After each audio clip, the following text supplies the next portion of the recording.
Okay, welcome everybody. This is Rachel. I'm Colby of Tattoo It on Your Heart. And in honor of Teacher Appreciation Week, Nurse Appreciation Week, and Mother's Day, I am privileged to introduce you to my friend, award-winning author, speaker, nurse, and leader of Higher Ground Prison Ministry, Robin Farnsworth, as well as her sons, Jake Farnsworth and Miles McLeod. Robin hails from Cape Cod. And, well, Jake is supposed to be in the Carolinas, right? North Carolina. And Robin, are you in North Carolina or is he here? He's here. Yeah, he can fill you in on why he's here. Okay. And Miles is a teacher serving in Malaysia with his family.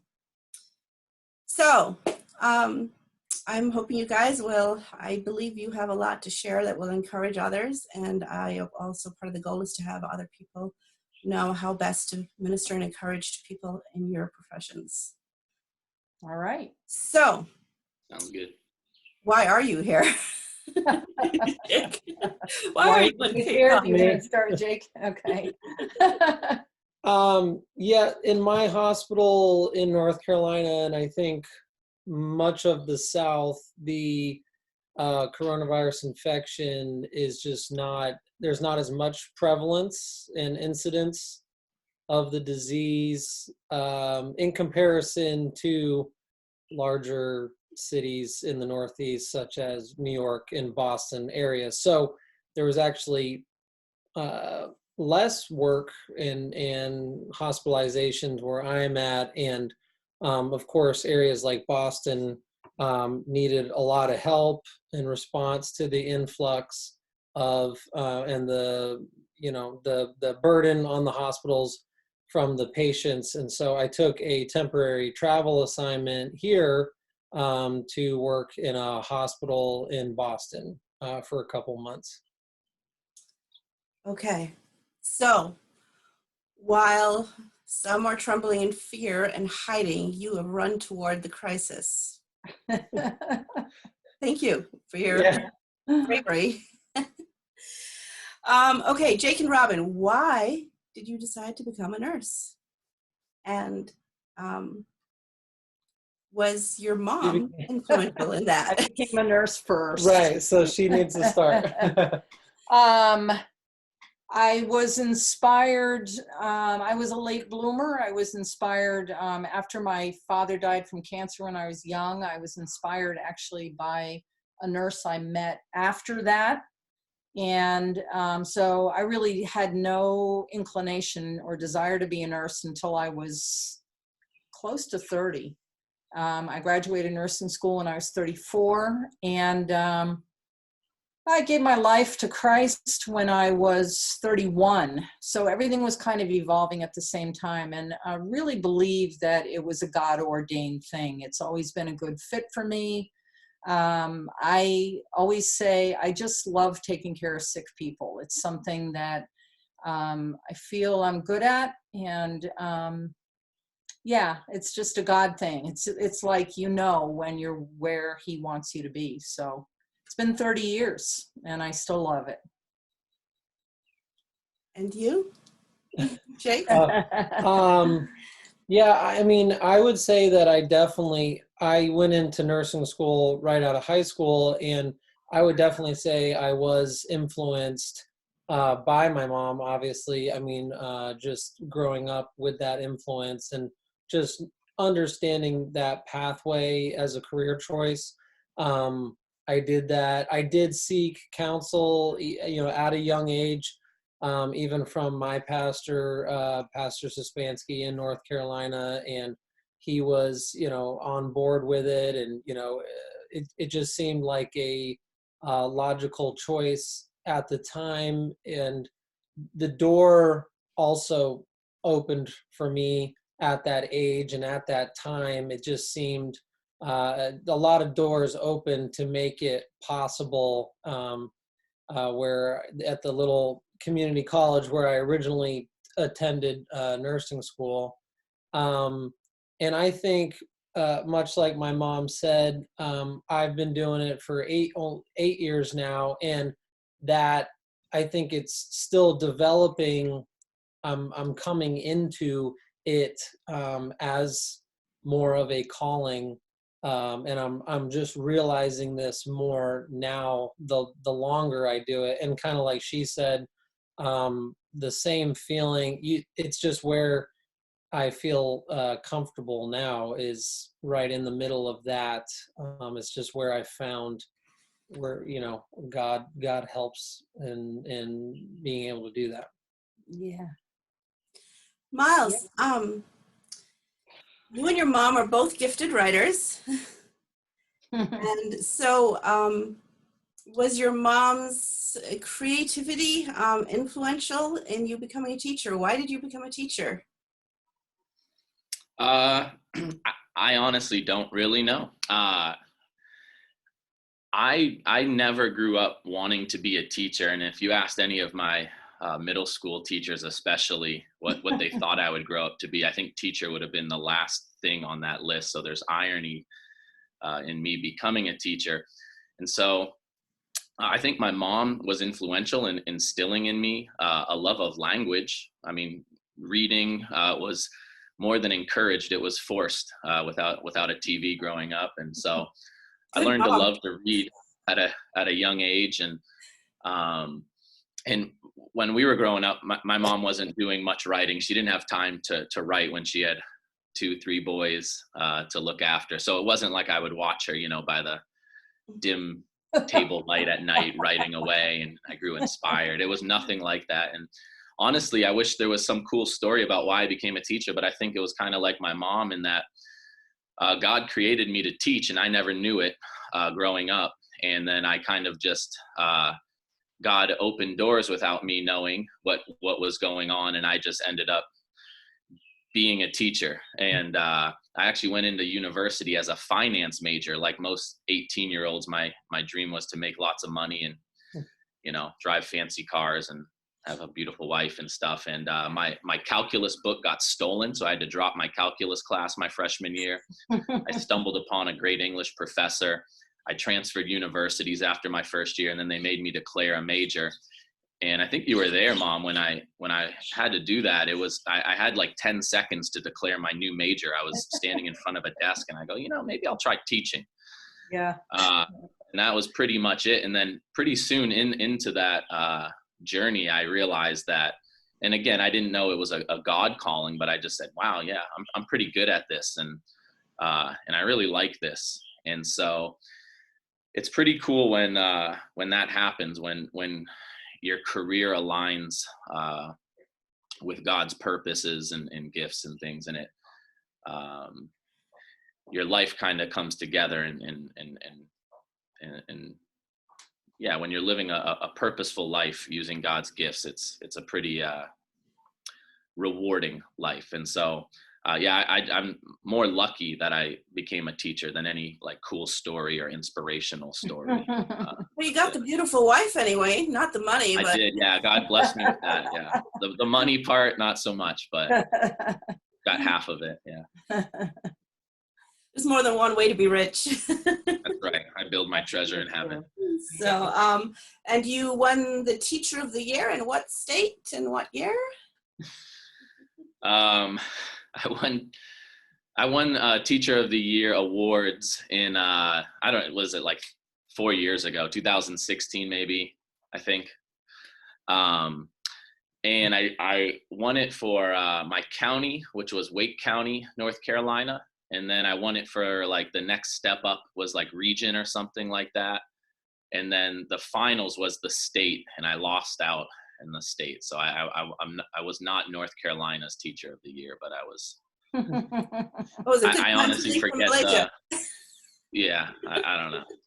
There was a lot of, they just start making up awards at some point to make teachers feel better because they don't pay us a lot. So one of the awards is like North, Central, East Teacher of the, like all sorts of directionals and stuff. So as far as you saying like your teachers would never have called you being a teacher by how you were a student, I've actually heard that some of the more difficult students, the kids that hated school, make some of the best teachers.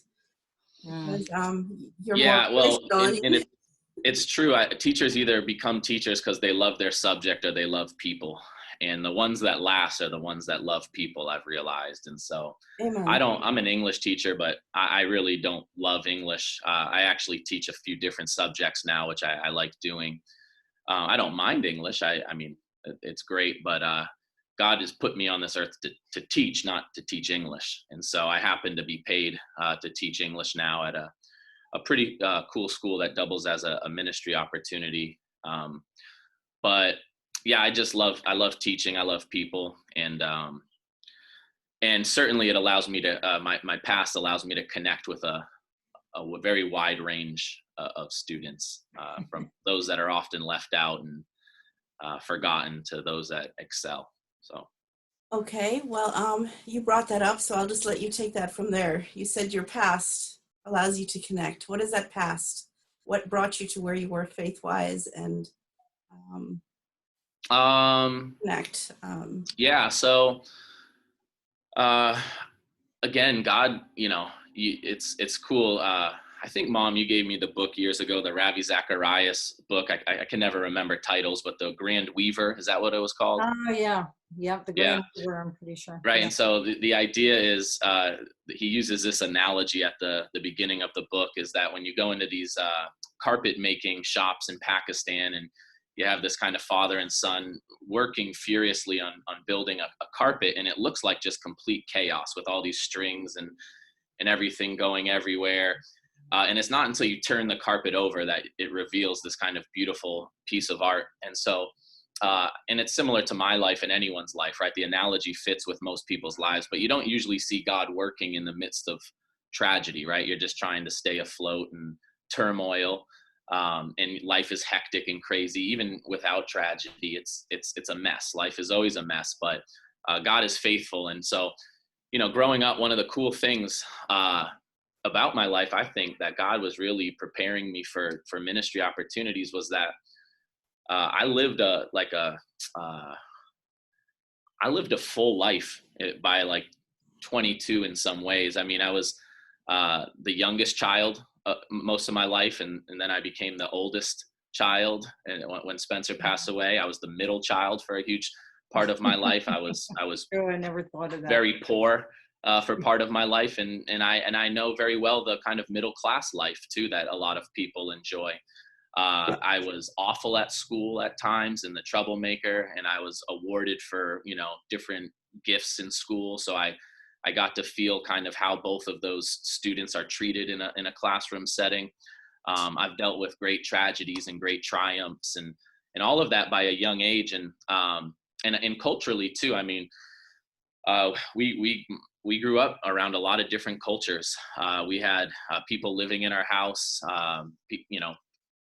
from all different backgrounds, and so none of that I knew, right? I looked at it at a young age and said, why is my life kind of so crazy and chaotic? But then God kind of reveals this plan that now you have this gift to connect with so many young people. You can understand the marginalized, impoverished kid. You can understand that that intelligent, upper middle class kid who's just kind of looking to get pushed. You can understand people from different cultures. And so the Grand Weaver analogy is pretty cool in that, looking back in hindsight, you see all those experiences kind of forming into God's great plan to use you to connect with different people. And that's one of the coolest parts about, just agreeing to be a part of God's ministry and mission is he kind of allows you to take a glimpse at that carpet before it's actually finished, and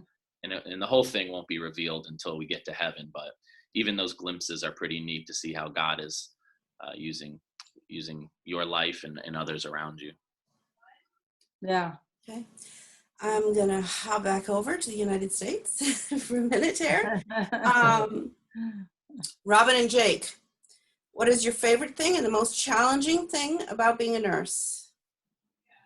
And how can we as a country and as individuals help nurses during this crisis? Oh. Go ahead, Jake. I'll say my favorite thing came really easy to me, and I would say that's learning. as a brand new nurse, I had a different mentality that I had to go in and act like I knew a lot when in fact I knew absolutely nothing, and it can get you into trouble and also put lives at risk.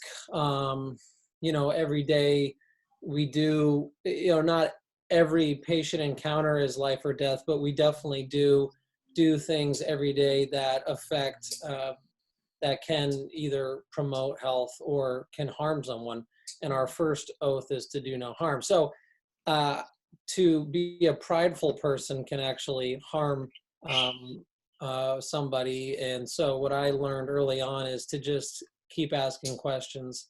And I've grown to fall in love with the process of not knowing and and that's just something that I love about the medical field as a whole, is that it's just so vast, and it's insane how much there is to learn out there if you seek it out, and you can really try to just better, because we all go to school and we take a test, and then you get called RN, but from there on it's up to you to really just go how deep you want to go.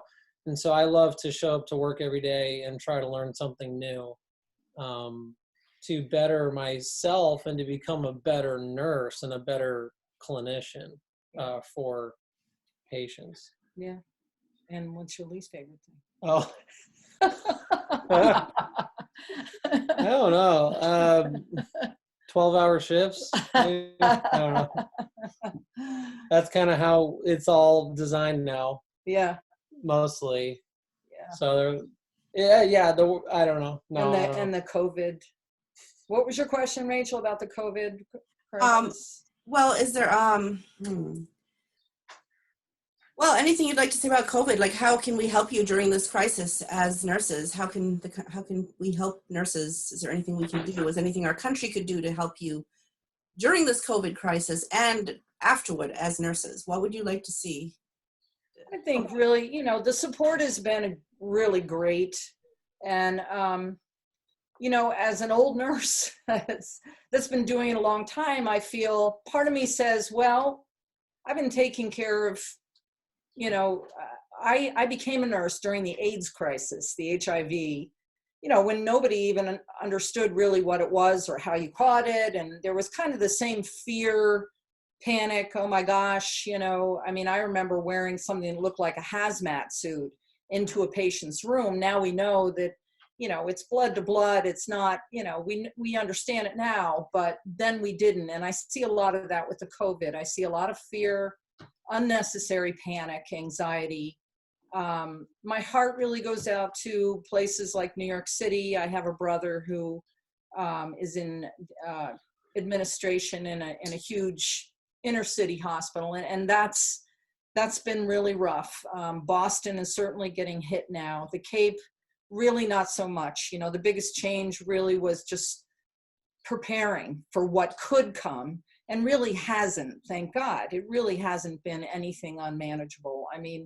On a personal note, taking care of a COVID patient to me is like taking care of a flu patient or a TB patient, or, a myriad of diseases that I could conceivably catch, but I haven't, I don't. We protect ourselves, and that's our job. We're just doing what we do. And I don't personally feel like, a hero, but again, I would call heroes, the nurses that in New York City, where they really did get overwhelmed.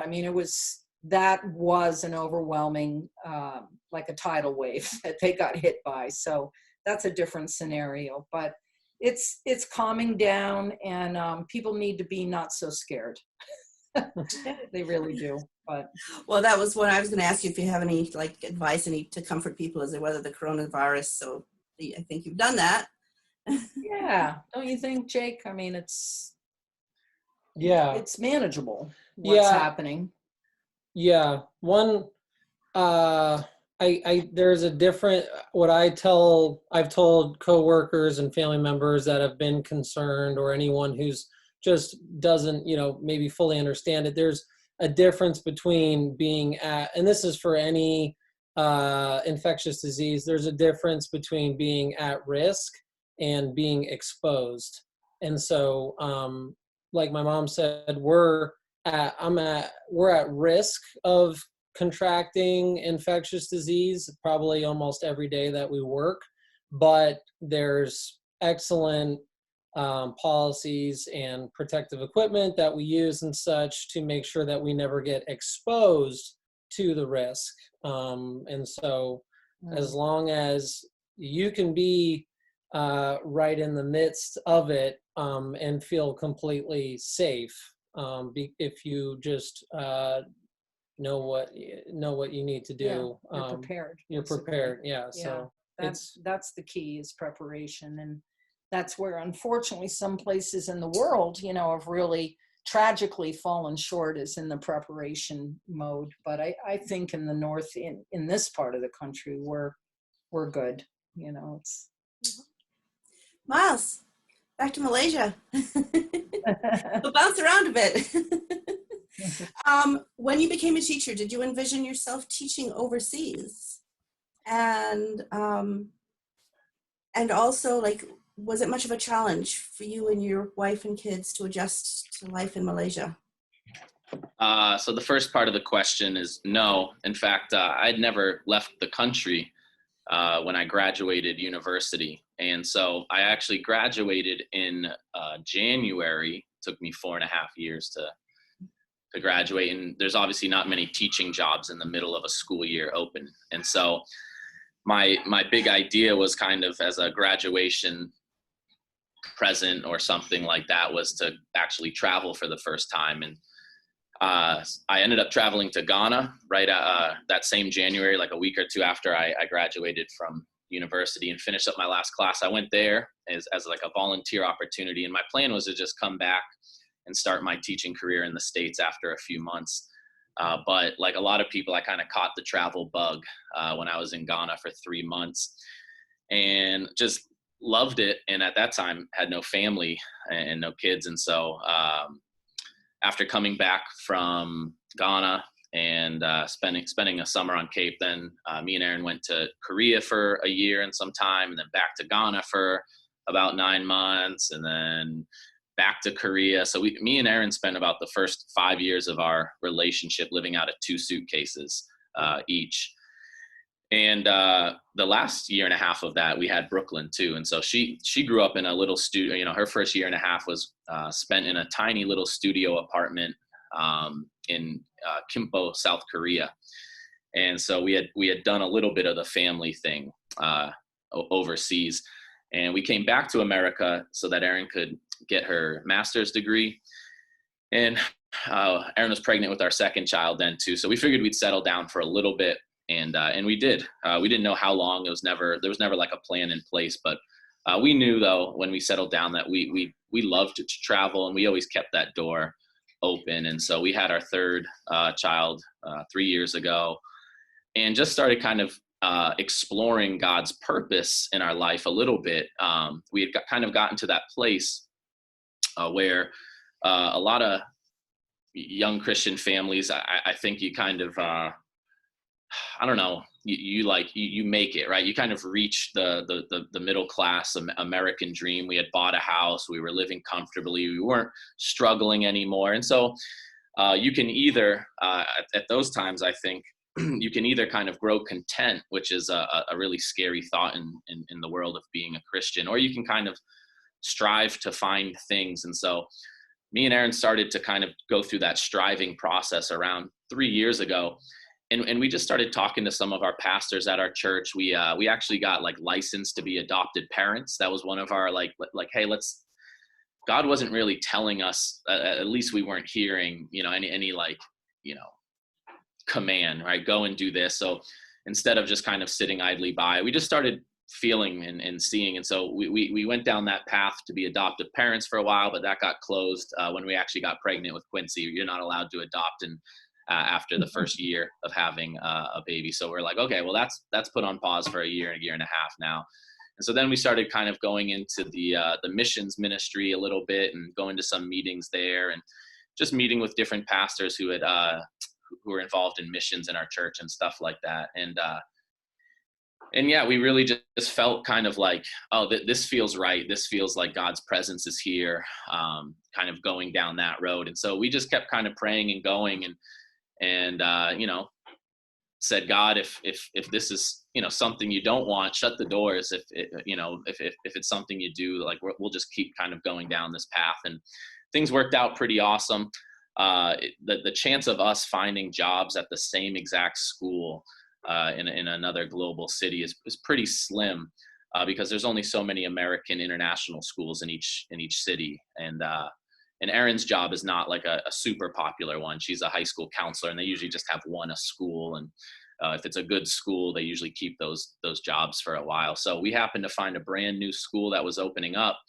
And not only was it opening up, but it was its own ministry. It's a really awesome school in that it's the curriculum, everything is completely secular. The student body as well, but every person who's on staff is a Christian, is a believer, and is living a life of on mission. And so to stumble upon that type of international school in a faraway country, that speaks English primarily, the chances were pretty slim. And so God was grateful in just opening those doors, and we just kind of kept walking through the doors that were open until we landed in Malaysia. And the transition really hasn't been that difficult. I mean, for me and Erin, we've kind of done this before. We knew what to expect. On our children, life is difficult, right? And so, I don't know. I feel like people always like to hear the mission, people on mission overseas living a difficult life story, but the reality is life is difficult. And whether I still lived in North Carolina and, I have to relocate my family like Jake did for 3 months to find work and to go on the, front lines of working 12-hour shifts, or if I'm, sitting in a nice backyard in Malaysia or, so there's obviously transition things and, our children dealt with different things differently and stuff, but my oldest daughter's in middle school now, and that was going to be difficult no matter where I lived in the world. And so, that's true. So no, I don't think there's anything, it's definitely new. And if you don't like new, it can be very difficult perhaps. But if you hold on to your own plans and ideas pretty lightly, transition shouldn't be that hard. God doesn't really call us to a sedentary lifestyle. Even if you're staying in one place, you got to be moving. You got to be searching. Yes. And so true. And I happen to be searching in a real hot place. So where you guys search in a fourth season place, and that's the main difference. Okay. We are going to run out of time in a minute. We have a second link. So if we get cut off, you can just switch on to the second link. We don't have that much more to go, but I'm just warning you, if we do, we'll just pick up, we have a couple minutes. What is it different, much different teaching in Malaysia than it is in the US? And how has COVID affected Malaysia and your teaching there? Yeah. So, that part is certainly different. So we're doing everything online. And again, whether I'm in America or Malaysia, that part's going to be different, right? Schools closed down for the rest of the school year. And that part has been an adjustment. But before that, it really wasn't that different at all. The idea of teaching is kind of like the idea of parenting. There's some real basic principles of being a decent one. And the principles aren't really hard to understand, but sometimes they're tiring to enforce over and over again, but no matter what student is in front of you, and even, I teach English, but I also happen to teach like a service program. I teach basketball. I teach a small group of adults. I teach, so no matter who you're teaching and what age, the principles are always kind of the same. And so, there's a little bit of an adjustment in cultural expectations and stuff like that, but the transition's not nearly as drastic as going from a traditional setting to a completely online setting. That part has been certainly with its challenges, but as far as teaching in a classroom setting, yeah, it's no different. I taught in Ghana, where we had no running water, no electricity, hardly, usually no chalk. And then I've taught in the school I'm at now, which every student has a MacBook. And so the principles remain the same. So, what is your favorite thing about life in Malaysia?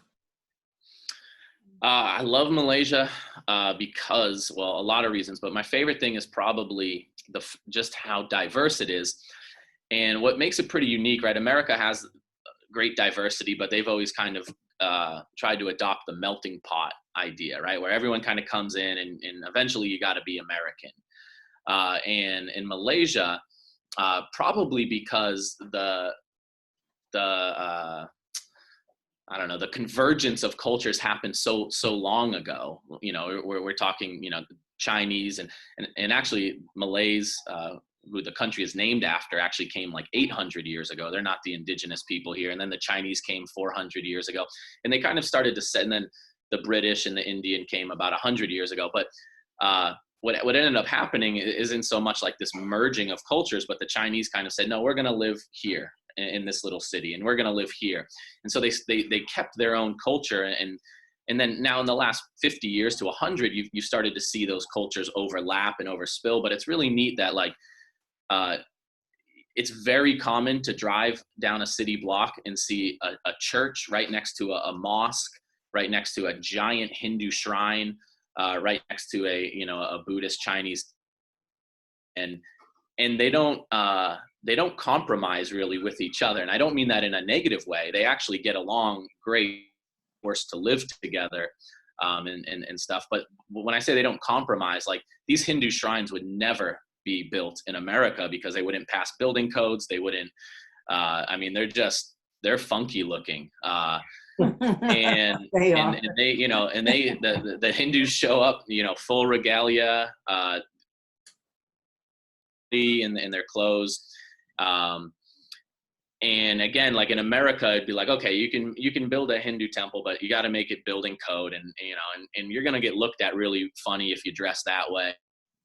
And that's the kind of the same with every culture is it's like, whereas in America, people from all over the world, but it never feels like you're actually going to India or to China or to, some indigenous village, right? Like you never have those experiences within America. And Malaysia is really cool in that you really feel like you're living in 3 different countries on any given day, depending on where you decide to go. So I love that. I love, just how amazingly diverse it is here.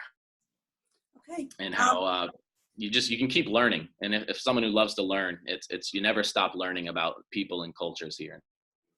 Okay. Let's switch over to the other one before it cuts you off mid-sentence, okay? Sure. Over to the other link, all right?